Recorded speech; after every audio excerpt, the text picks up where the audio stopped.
there's a lot besides just the AI that can make the difference between success and failure.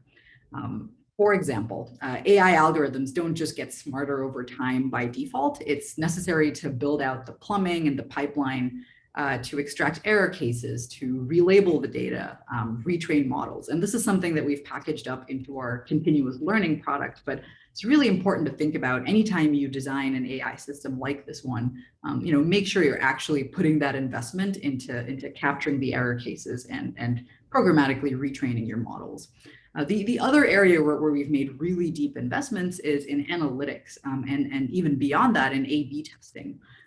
It's really important when you think about a system like this, that it's not a black box. And this is one of the fundamental design principles that we operated with from the beginning.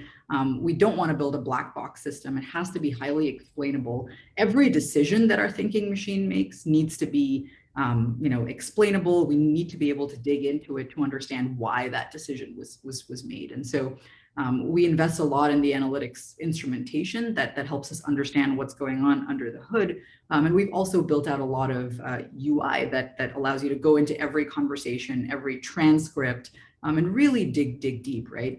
Our system allows you to run A/B tests, and you can say, well, which version of the greeting worked better in that particular call flow? And it's really important to set the system up in this way.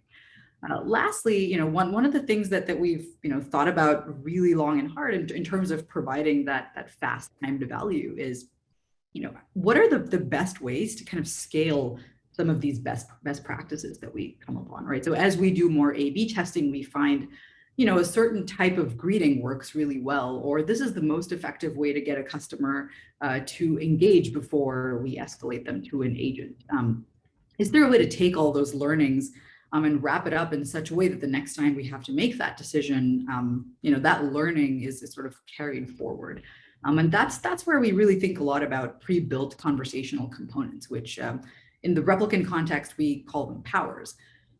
But the way that we think about this is, in order to scale conversational AI, you have to really think hard about conversational design. And so in this next slide here,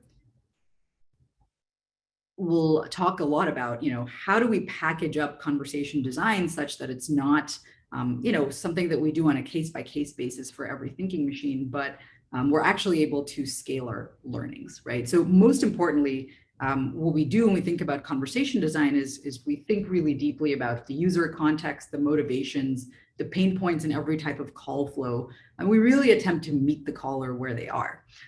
We then abstract all of these learnings, and these pre-built components allow those to be carried forward. And so these are just a few examples of what's possible.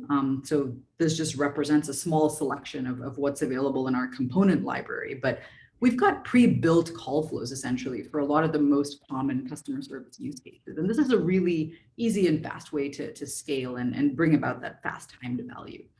Take, for instance, something like data collection. We've thought about the perfect way to collect an address. So our address collection entity extractor can do a lot of things. If we're talking on the line with a caller, we need to capture their address, either to authenticate them or to geolocate them.